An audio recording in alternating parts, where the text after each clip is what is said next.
Saludos y bienvenidos a esta tertulia de amigos. Carlos, bienvenido. Un placer, gracias por invitarme. Pues para nosotros también es un placer poder estar contigo y con la audiencia que nos ve y que nos escucha, ¿verdad? Así que vamos a empezar con el tema del día de hoy, que el tema de hoy es el temor a Dios. O, como dice la Biblia, el temor de Dios. El temor de Dios, correcto. El temor de Dios o el temor de Jehová. Yo creo que hay que diferenciar. Es un tema, no es que es complicado, pero sí que nosotros tenemos unas referencias en nuestro idioma acerca del temor, que significa miedo, que significa espanto, que significa terror, que significa temblar ante una persona, ante una circunstancia, ante una autoridad o lo que sea. Pero el temor de Dios que habla la Biblia no significa exclusivamente ese temor, terror o espanto, ¿no? Así es. Significa las dos cosas. Estábamos, antes de venir al directo, estábamos viendo, ninguno de los dos somos expertos en los idiomas originales, ¿no? Hay gente que, he tenido la oportunidad de conocer gente que sí, que son expertos en los idiomas originales de la Biblia, como es el hebreo antiguo, el griego antiguo, y lo saben, lo manejan bastante bien, casi de memoria, pero nosotros no. Entonces nosotros nos fijamos en las ayudas que tenemos a través de la Biblia, los diccionarios bíblicos. Los diccionarios, sí. Y entonces nos habla de que en el Antiguo Testamento la palabra más usada para temor de Dios es la palabra yirá, que habla de un temor, de una reverencia a Dios, ¿no? Que esto no implica que no haya que tener miedo. Sí, es más, lo que estamos aprendiendo es que muchas veces a causa del miedo uno llega a tener ese temor reverente, aunque en sí más bien por el amor, ¿no?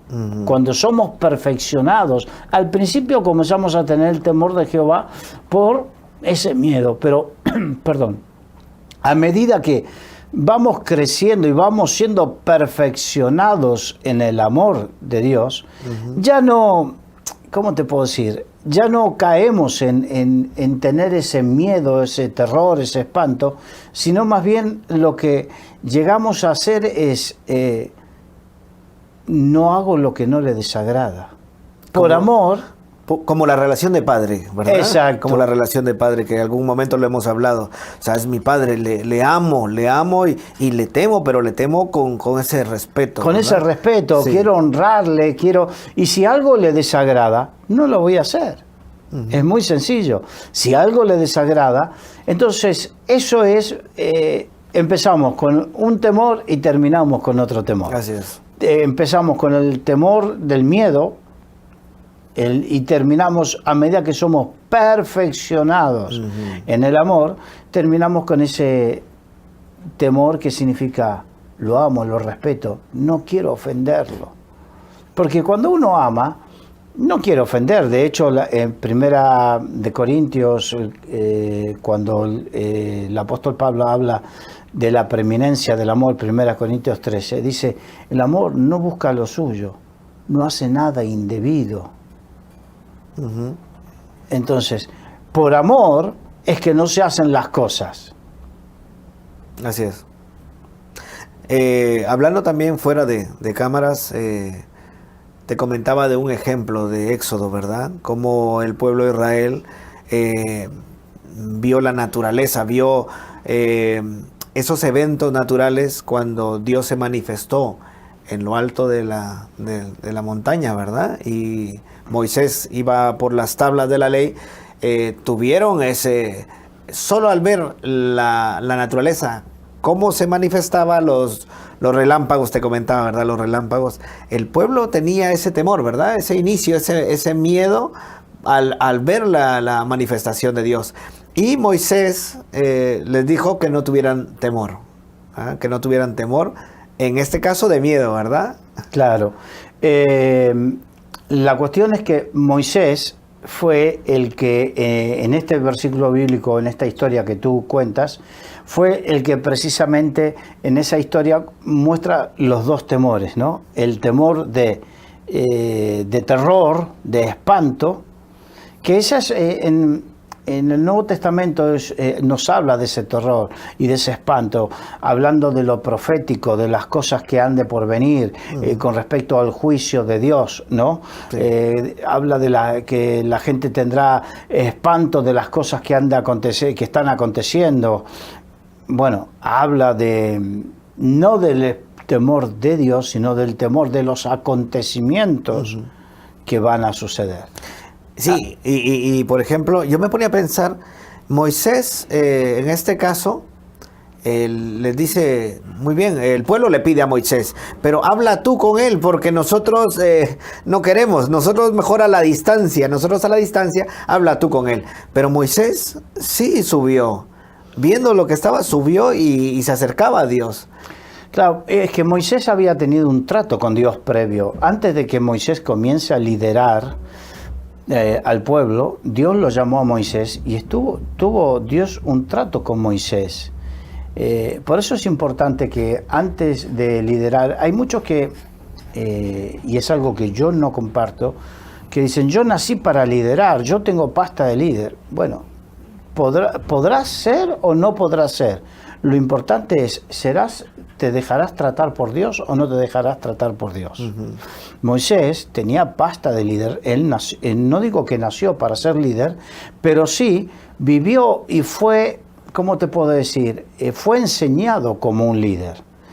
Él fue recogido por la hija del faraón, fue criado como hijo de la hija del faraón, o sea, como nieto del faraón, y como primo o medio hermano, no sé cómo decirlo, del que después se levantó como faraón. Y fueron criados así. Por eso, hasta en la película que hizo Disney dice el príncipe de Egipto. Sí. ¿Por qué? Porque fue criado como príncipe de Egipto. Entonces, un príncipe de Egipto era criado con el concepto de que tu padre es faraón, es Dios. Tú eres alguien que tiene que mandar. Ellos no pedían por favor. Por eso cuando fue esa circunstancia en que se dio cuenta que tenía que mediar entre un egipcio y un hebreo que era maltratado, mató al egipcio porque él estaba acostumbrado a eso.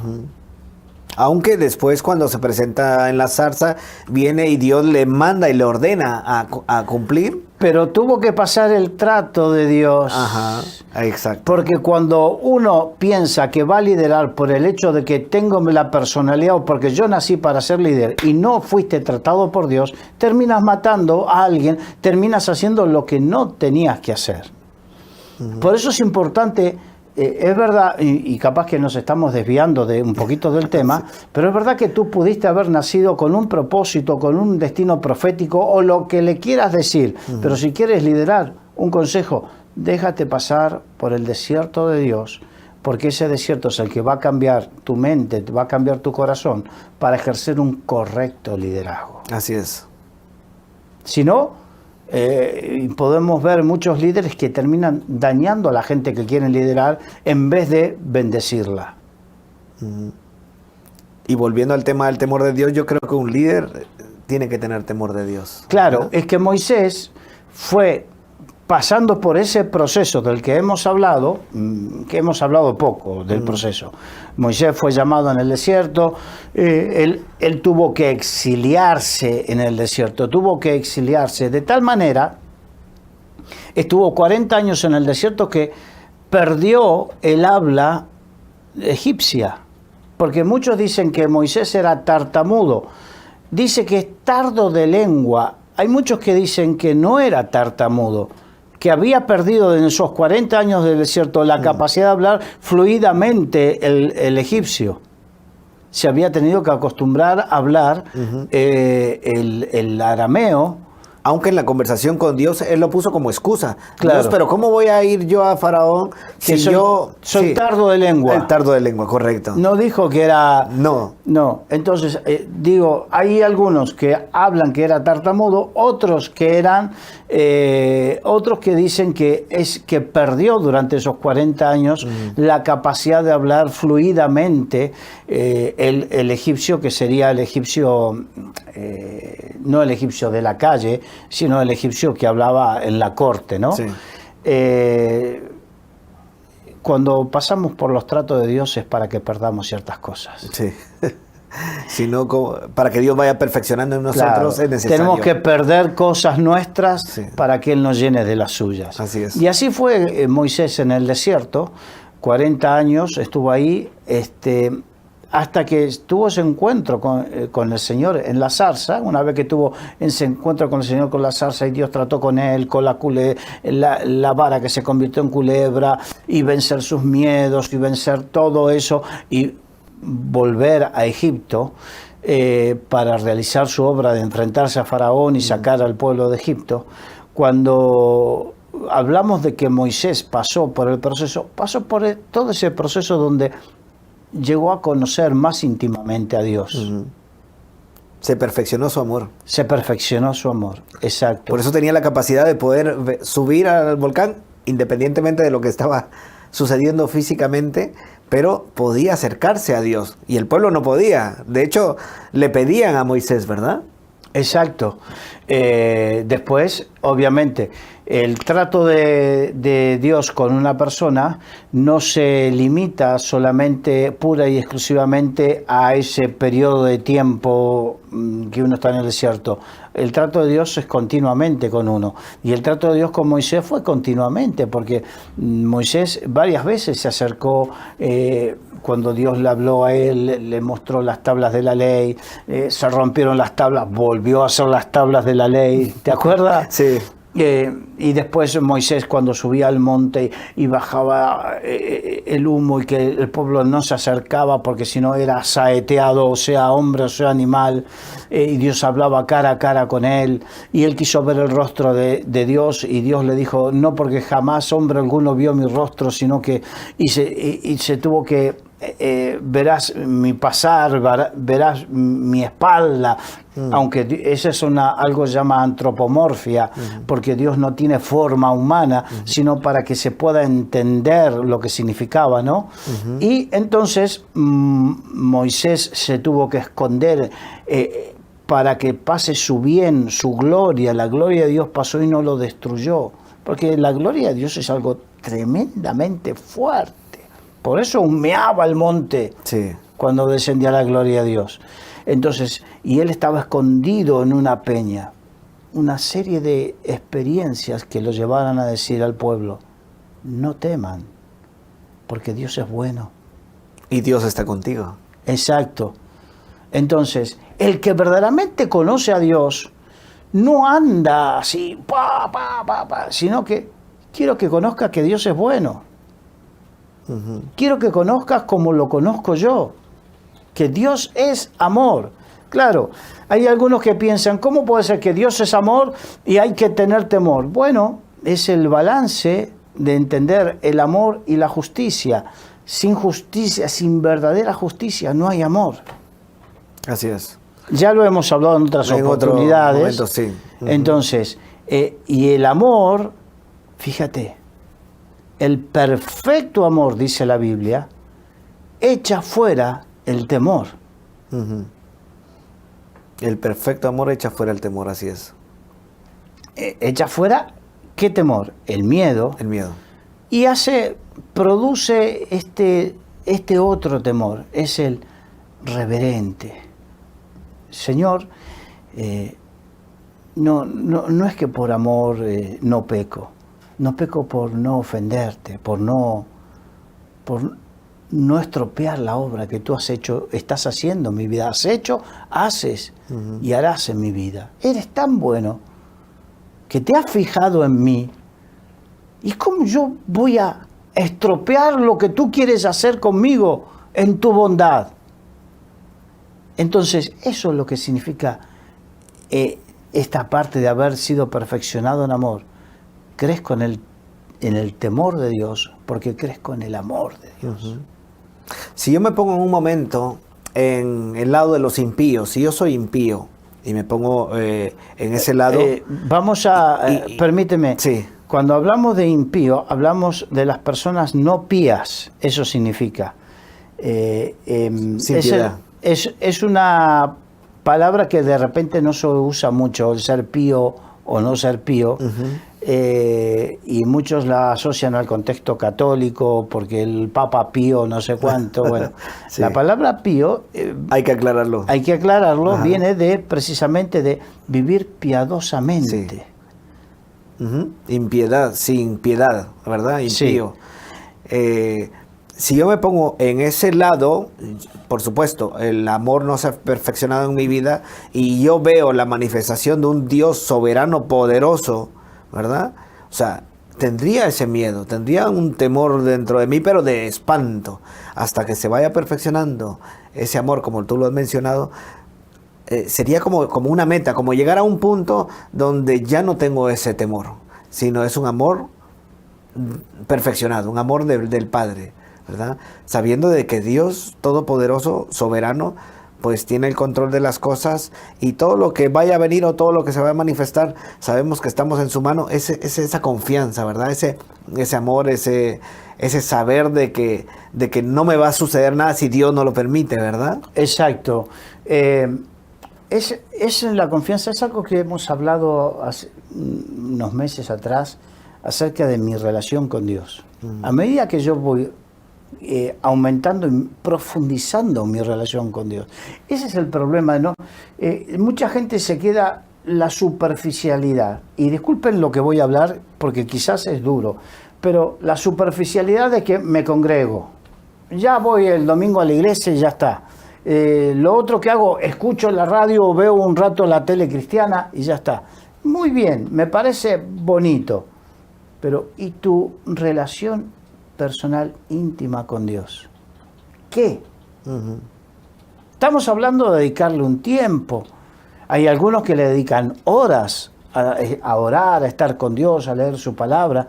Hay otros que le pueden dedicar minutos, pero esos minutos son propios, intensos, donde no existe nada ni existe nadie más que Él, donde yo puedo estar con Él. Es como tú estás casado, yo estoy casado, y claro, podemos estar con la familia, puedes estar aún tu esposa y tus hijos en el núcleo familiar, pero hay momentos donde tú quieres estar a solas con tu esposa. Sí. A solas, tú y ella nada más. Uh-huh. Yo quiero estar con mi esposa a solas y mi esposa quiere estar conmigo a solas. Entonces, ese ejemplo, recordemos que el Señor habla de el Señor y su esposa o su novia.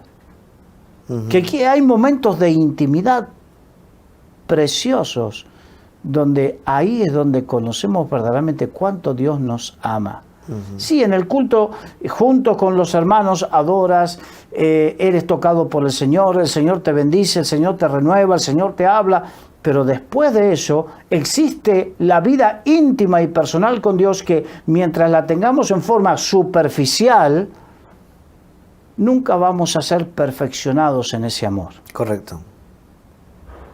Y el temor que puedo tener en este caso sería no un temor de amor, sino un temor de miedo. Exacto, a medida que vas. Conlleva castigo, dice, ¿verdad? Porque exacto.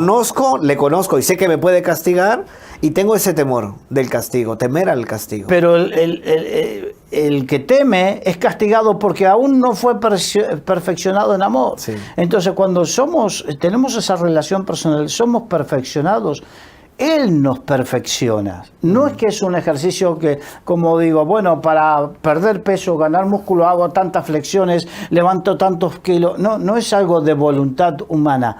Es algo que a medida que estoy con Él y Él está conmigo, su espíritu me ministra, me va cambiando la mente, el corazón. La percepción que tengo de Dios va cambiando.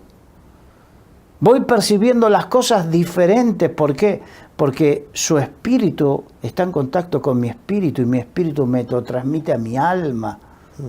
Cuánto me ama. ¿Cuánto valgo para Él? ¿Cuánto vale su salvación? ¿Cuán santo es Él? ¿Cómo me santifica Él? Todo ese tipo de cosas que Él hace en nuestras vidas, en esa comunión íntima, y ahí nos va perfeccionando y te enamoras de Dios. Así es. En Hechos capítulo 4 y 5 nos habla de la primera iglesia. Sí. La iglesia primitiva. Y hay un caso que es uno de los primeros eventos donde se manifiesta el temor de Dios cuando Ananías y Zafira, dos personas, bueno, para entrar en contexto, sabemos de que la iglesia estaba unida, dice, estaba muy unida. La gente lo que estaba haciendo es vender todo lo que tenían, posesiones, propiedades, y llevaban, dice, el dinero a los pies de los apóstoles para que ellos pudieran administrarlo y que nadie tuviera necesidad. Ananías y Zafira, dice la palabra del Señor, me gustaría leerlo. Sabemos de que dice, pero cierto hombre llamado Ananías, con Zafira su mujer, vendió una heredad y sustrajo del precio, sabiéndolo también su mujer, y trayendo solo una parte, la puso a los pies de los apóstoles. Y dijo Pedro, Ananías, ¿por qué llenó Satanás tu corazón para que mintieses al Espíritu Santo y sustrajeses del precio de la heredad? Reteniéndola, ¿no se te quedaba a ti? Y vendida, ¿no estaba en tu poder? ¿Por qué pusiste esto en tu corazón? No has mentido a los hombres, sino a Dios. Al oír Ananías estas palabras, cayó y expiró. Y vino un gran temor sobre todos los que lo oyeron. Y levantándose los jóvenes, lo envolvieron y sacándolo lo sepultaron. Pasado un lapso de 3 horas, sucedió que entró su mujer, no sabiendo lo que había acontecido. Entonces Pedro le dijo, dime, ¿vendiste en tanto la heredad? Aquí le estaba dando una oportunidad para que ella pudiera decir que sí, ¿verdad? Que no. Pero ella dijo, sí, en tanto. Y Pedro le dijo, ¿por qué conveniste en tentar al Espíritu del Señor? He aquí a la puerta los pies de los que han sepultado a tu marido, y te sacarán a ti. Al instante ella cayó a los pies de él y expiró. Y cuando entraron los jóvenes, la hallaron muerta y la sacaron y la sepultaron junto a su marido. Y dice el versículo 11, y vino gran temor sobre toda la iglesia y sobre todos los que oyeron estas cosas. Bueno, esto enumera un hecho tremendo, terrible, del cual podemos extraer muchas enseñanzas. Por ejemplo, que ellos vendieron, y lo que se entiende que no era algo que estaban obligados, sino que algo que salió de propia voluntad. Porque Pedro dijo, si te lo quedabas era tuyo, no estabas obligado. Entonces, ¿por qué mentiste? Pudiste haber dicho, mira, lo he vendido en tanto y he preferido, voy a dar esta parte, el otro me lo quedo yo. Así es. Pero no, mintieron. Entonces, evidentemente, el desconocimiento de Dios hace que se hagan tonterías como esa, mentir a Dios. La falta de temor a Dios. La falta de temor a Dios. Yo creo que ese tipo de cosas provoca un gran temor en la gente, porque la gente termina dándose cuenta que no están jugando a la religión. No están jugando con el hombre. Que cuando, le voy a decir claro, cuando tú vas a tu pastor porque tienes un problema, una dificultad o lo que sea, y le mientes al pastor, no le cuentas la verdad de los hechos, porque ¿sabes? Tú eres pastor. No sé si te habrá pasado que hay gente que vino a ti y te mintió descaradamente y no te contó la verdad. Cuentan una versión. Cuentan una parte de la versión, sí. Sí. ¿Y a ti te afectó en algo? No. No. Tú seguiste tan feliz tu vida.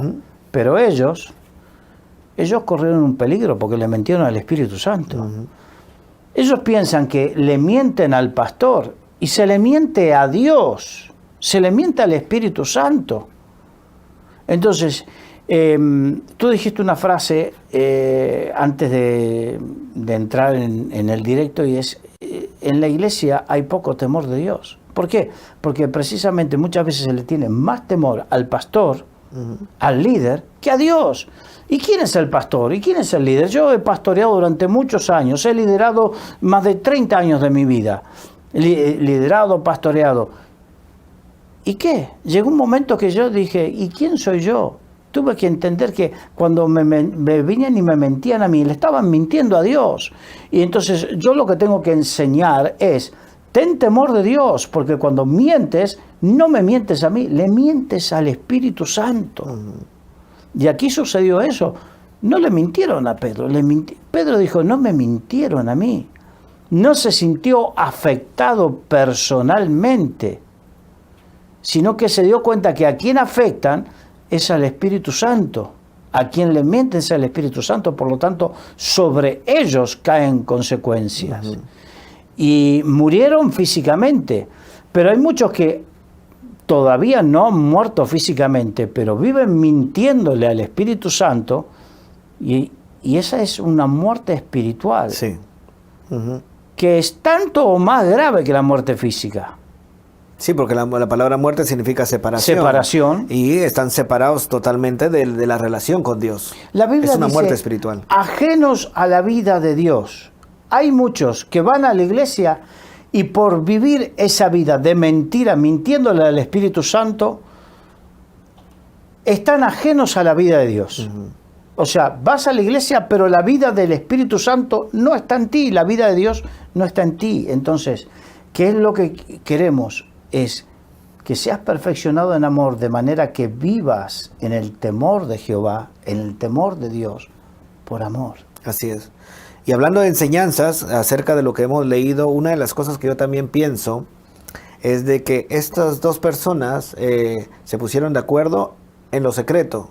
Sí. En lo secreto, a escondidas, sin temor de Dios totalmente, tratando de llegar a buscar un beneficio, ¿verdad? Al ver la unanimidad del pueblo y ver lo que estaban haciendo los demás, pero se pusieron de acuerdo en los secretos, sin temor de Dios alguno, claro, pensando en que no iban a ser descubiertos, tratando de engañar, tratando de mentir. Yo creo que no se dieron cuenta. Hay mucha gente que le gusta vivir una apariencia y que se deja llevar por emociones, ¿no? Sobre todo lo podemos ver en esta época donde un ministro desde el altar hace un llamamiento y la gente se deja llevar por las emociones.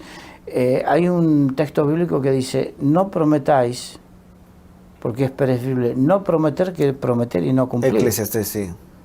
Entonces, hay mucha gente que se deja llevar por las emociones, por cosas, y después dice, no, es que me dejé llevar en el momento. Sí, pero hiciste un compromiso con Dios.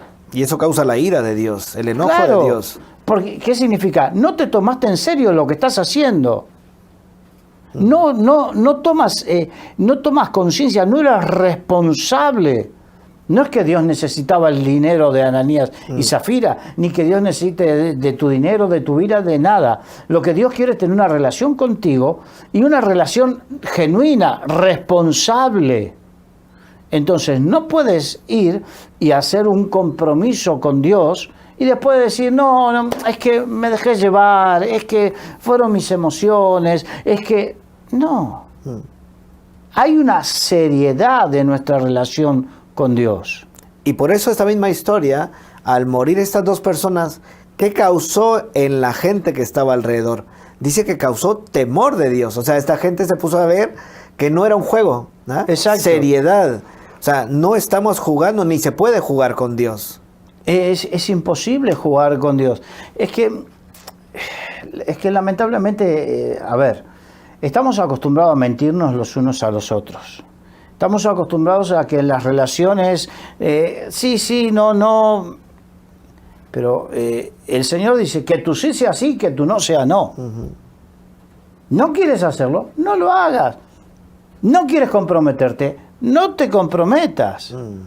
Pero no por comprometerte a la vista de todos y después en lo privado tu corazón esté en otro lado, no significa que te vas a librar de las consecuencias de... No. Al contrario, añades, porque a esas consecuencias de no querer comprometerte con Dios en algo, le añades la hipocresía de haber querido tener una relación, pero no te lo tomas en serio. Sí, a medias, es como a medias tintas, como dicen, ¿verdad? Exacto. Falta de temor de Dios. Eso es falta de temor de Dios. Yo estuve compartiendo, me tocó compartir en la iglesia de Don Pedro, y leía Hechos capítulo 2, donde habla acerca de que en los postreros días dice que va a derramar de su espíritu. Dice que los niños van a profetizar, que los jóvenes van a ver visiones, que los ancianos van a tener sueños, y habla acerca de estos postreros días. Pero para que se dé ese inicio, yo creo que hay que tener ese temor de Dios. Va a ser como la chispa, va a ser como la llama que va a encender ese fuego. Claro, pero imagínate lo que fue cuando habla de visiones, sueños, está hablando de la manifestación de dones del Espíritu Santo, ¿no? Sí, así en es. el Nuevo Testamento, el apóstol Pablo enseña acerca de los dones del Espíritu Santo. Fue el gran teólogo del Nuevo Testamento, donde verdaderamente gran parte de la doctrina neotestamentaria la escribió él y la enseñó él. Y entonces podemos ver cómo Pedro utilizó esa visión y tuvo una revelación acerca de lo que aconteció, una palabra de ciencia. Dios le reveló la mentira que había en el corazón. Así que, a ver, entendamos esto. Para muchos que quieren, sí, estamos en los postreros tiempos, Señor, en los postreros tiempos, grandes visiones, sí. Dentro de esas grandes visiones va a haber de estas visiones, donde estás mintiendo, estás haciendo con tu mentira daño y Dios lo saca a luz. Que es lo que hablamos antes del don de ciencia, ¿verdad? Exacto. Y si no te arrepientes, puedes llegar a caer muerto ahí mismo. Imagínate por un momento que llegáramos, o que la iglesia del día de hoy empezara a manifestar esos dones, y que la gente, pues obviamente eso causa un temor de Dios, ¿verdad? Claro. Dentro de la iglesia. Vamos a esto, al ejemplo que hemos dado, que como pastor estabas acostumbrado al pastor y ir a hablar de que tienes un problema en tu matrimonio, pero claro, no le cuentas toda la verdad, le cuentas la parte que te conviene de la verdad. Y culpas al otro. Y culpas al otro, y tu pastor tiene una revelación y te dice exactamente, pasó esto, esto, esto y esto. Y te quedas así. Y si no te arrepientes, caes muerto. Caes muerto. Qué tremendo, de verdad. Entonces, claro, yo creo que la gracia de Dios y la misericordia de Dios hace que de momento no se manifiesten las cosas así. Pero no quiere decir que no vaya a suceder. Yo creo que llegará el tiempo donde... Exacto. Donde lo santo es santo y el que suba, igual como lo que ha pasado en algunos eventos en el Antiguo Testamento también, el pecado de Acán, por ejemplo. El pecado de Acán. Esconder sin tener temor de pensando que se engaña a todo el pueblo, pero Dios le revela a Josué. Pero el pecado de Acán fue el pecado de que afectó a todo, porque habían tenido una gran victoria en Jericó, y después tuvieron que enfrentar una pequeña ciudad llamada Jai y tuvieron una derrota humillante. ¿Qué pasó? Entonces, cuando fueron a buscar la respuesta en Dios, Dios les reveló, les mostró que era el problema de un pecado específico que había en un sitio específico. Anatema, y cuando comenzaron a indagar dónde estaba el anatema, lo tenía Acán. Sí. Que se había guardado con algo que no le correspondía. Esconder, sí, ocultar, mentir, porque estamos hablando mucho del tema de la mentira, pero la revelación de la parte de Dios, ¿verdad? Cómo Dios revela y saca a luz, porque al final viene ese versículo de que sale a luz, ¿vale? Exacto. Pero hablando de la mentira, o que tú dijiste, estamos hablando mucho de la mentira, en este tiempo donde hay tanta mentira y tanto mentiroso suelto. Tanta falsedad, tanta apariencia, tanta mentira en la política, en la justicia, tanta mentira en los medios de comunicación, en los que se dicen adalides de la verdad o periodistas, que mienten a sabiendas, que mienten, tantos mentirosos por ahí. Sería bueno que entiendan el temor de Jehová, porque un día se tendrá que dar cuenta de tanta mentira, que la mentira no agrada a Dios y que un día se tendrá que dar cuenta delante de Dios por todas las mentiras que se dicen. Y has mencionado varias cosas: comunicación, política, medios, justicia. Y pregunto, ¿iglesia también? También. Ah. Porque el juicio empieza por la casa. Casa, sí. Y la mentira que está en la iglesia, imagínate, si sale a luz. Como en ese tiempo caían muertos, qué tremendo. Es que yo me pongo a pensar en esto y digo, qué fuerte, ¿verdad? Alguien, por ejemplo, en pecado tocando la alabanza, pero viviendo en pecado y mintiendo, es un ejemplo. ¿Ah? Si se manifiesta el poder de Dios o el don de ciencia, ¿qué haces ahí? ¿Ah? Confiesa tu pecado. ¿Mm? O alguien compartiendo. ¿Ah? Yo creo firmemente que se llegará a un momento así, porque también creo que muchas veces a quien más y a quien menos nos gustaría que alguien con Dios levante algún profeta en este tiempo que confronte a los políticos, sobre todo en estos momentos que la mentira, yo no sé, yo he dejado de ver los telediarios y escuchar las noticias porque no me gusta que me mientan. Sé que me está mintiendo, sé que no dice hay gente que no dice la verdad ni por equivocación. Sé que los periodistas están mintiendo por algún motivo específico, por algún interés específico. Sé que la justicia no se hace correctamente, la justicia, no en todos los casos, sino en algunos casos. Sé que, entonces, ¿para qué quiero escuchar? Entonces, yo sé que nos gustaría que alguien con la autoridad de Dios se levante y diga, así dice el Señor. ¿No? Como un Juan el Bautista, por ejemplo, que confrontaba a las autoridades de ese tiempo. Pero el juicio empieza por la casa de Dios. Si el pueblo de Dios no vive en temor de Dios, ¿cómo van a temer los incrédulos? Así es. Y en la iglesia primitiva, cuando pasó este evento, qué temor de Dios cayó en todo ese pueblo. Y luego, si empezamos a ver los siguientes capítulos, vemos las maravillas de cómo Dios utilizó a esa gente. Dice que muchos les miraban y no querían ni meterse con ellos. Les tenían un respeto. ¿Ah? Ahora, ¿qué causa la iglesia de hoy en día con la sociedad? ¿Ah? Yo creo que la iglesia tiene que aprender que yo creo que en esta temporada, los primeros 2 o 3 días que he venido a la tertulia, que me has invitado a venir, hemos hablado de la mentira y sus consecuencias. Hemos hablado del inicio a la mentira, sus consecuencias. ¿De dónde viene la mentira? El que miente, ¿a quién le miente? ¿Cómo se originó? ¿Quién es el ideólogo de toda mentira? Entonces, me acuerdo que la palabra diablo significa padre de mentiras, o sea que él es el padre, el que ideó la mentira, el que enseña a mentir. Y aquel que miente no hace otra cosa que seguir los designios del diablo.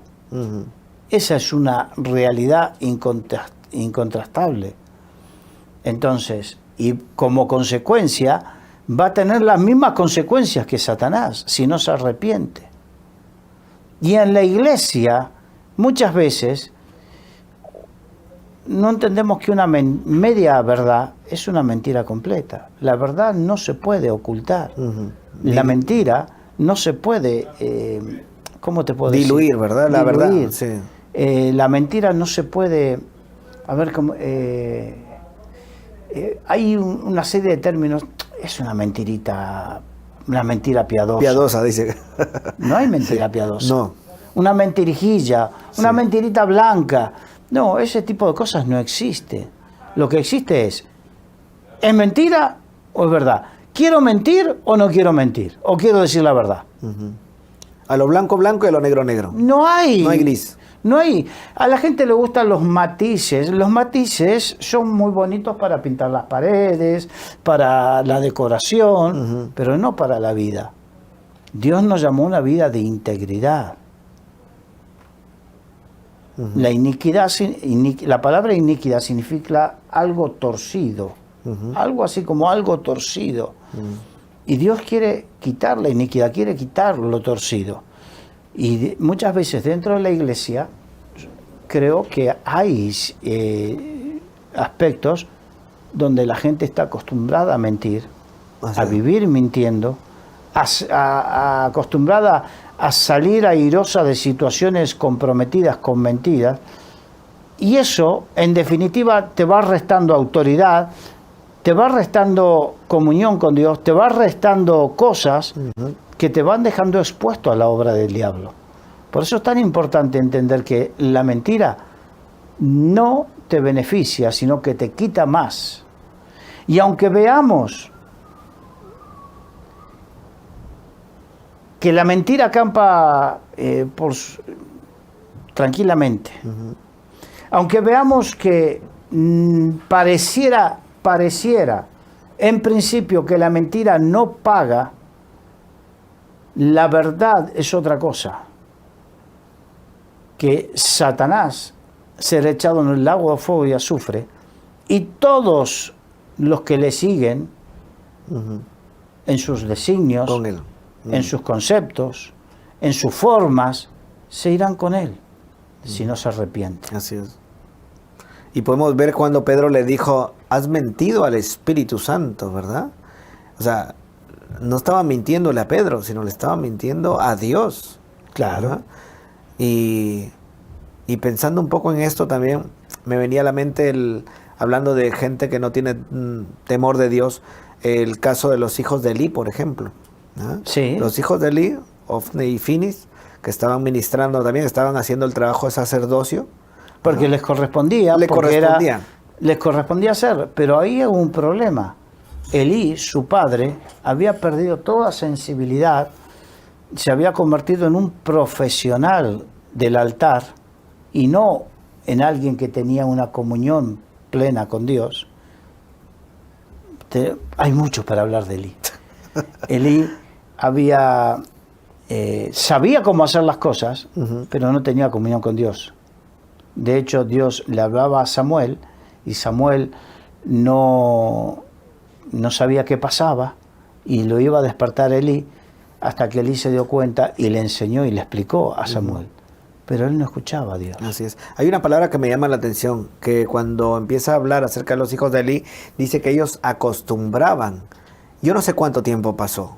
De dos hombres haciendo un trabajo, un ministerio dentro de la obra de Dios, acostumbrados a hacer lo malo sin temor de Dios. Sin temor. Y que el padre, por eso hay mucho que hablar de Elí, el padre no les estorbaba. O sea, el padre había perdido toda sensibilidad de tal manera que no los estorbaba a ellos, sabía lo que estaban haciendo y los dejó. Sabía. Es cuando le pesó más el corazón de padre que el corazón de siervo de Dios. Claro. Y ahora en la posición de los hijos, yo me pongo en los zapatos de alguno de los hijos y me pongo a pensar, mi padre es el sacerdote, el juez, porque fue el penúltimo juez, creo que fue. Entonces, mi padre es el juez y yo estoy aquí en esa posición, así que yo hago lo que se me da la gana. ¿Ah? Hago lo que se me da la gana porque tengo como la autoridad, ¿verdad? Mi padre es el que tiene toda la autoridad, así que estoy aquí. Y yo dice que ellos mandaban y cogían partes del sacrificio que se iba a hacer, pero cogían lo que se les daba la gana. Y de hecho intimidaban también. Sí, ¿Ah? Pero eso habla de que el padre o no les enseñó bien, o cuando vio que se desviaban de las enseñanzas, no los corrigió y no los sacó, porque el padre tenía la autoridad para quitarlos de ese lugar. Y decir, no, disciplinarlos. El padre que ama a su hijo, a tiempo con vara disciplina. ¿Para qué? Para que no sufra las consecuencias. ¿Cuáles fueron las consecuencias sobre...? Al final murieron. Dios dijo, van a morir. Bien. Entonces, el tema de que cuando un padre tiene que disciplinar a sus hijos es por amor, para que no le suceda lo que sucedió a estos dos, a Nadab y a Abiú. Entonces, para que no suceda, el amor hace que tengo que actuar por su bien. Ahora, la permisividad de Elí, la permisividad de Elí mostraba algo interior de Elí. Él mismo había perdido el temor de Dios. Así es, perdió el temor de Dios y los otros totalmente no le conocían a Dios. Claro. Este es el problema de convertirse en un profesional del ministerio. Un profesional del ministerio es alguien que sé lo que tengo que hacer y hasta lo hago bien, pero no tengo mi relación con Dios. Necesitamos tener temor de Dios y la iglesia necesita tener temor de Dios. Entonces, yo oraba ayer también por el don de ciencia y decía, qué importante, Señor, necesitamos el don de ciencia y manifestar el don de ciencia. Imagínate por un momento que se manifiesta el don de ciencia en las iglesias. ¿Cómo sería? ¿Eso impactaría? ¿Eso produce también, según lo que vimos o lo que hemos leído, causó temor en el resto de gente? Y se dieron cuenta que es algo serio, no es un juego. Claro. A ver, don de ciencia y don de profecía no son iguales, aunque tienen muchos puntos en común. Pero dícele que la profecía es para edificación, exhortación y consolación, ¿no? Básicamente eso. Pero también es para animarte a andar en el buen camino. Y eso significa, la exhortación es animarte a andar en el buen camino, a no apartarte del camino, porque también hay consecuencias. Y aquí le dijo, tuvo una revelación Pedro de que le habían mentido, y ahí fue suficiente. Eso es la manifestación del don de ciencia. Y creo que, como tú dices, en la medida que la iglesia vaya creciendo en comunión con Dios, en santidad, va creciendo en el temor, y como consecuencia también dones que todavía no se están manifestando. En algunos sitios sí, he visto que en algunos sitios sí se han manifestado ese tipo de dones. De hecho, también hay algunos que han tergiversado esos dones hasta el punto que solamente dicen cosas buenas. Y recordemos que el don, cuando Dios quiere hablar, también quiere corregir, ¿no? Que también es mentir. O sea, si yo digo cosas buenas y no dirigido por el Espíritu Santo, estoy mintiendo. Exacto. Entonces, yo me acuerdo de las cartas del Apocalipsis, donde Dios habla al ángel de cada iglesia y le habla lo bueno y lo malo. Lo bueno y lo malo. Sí.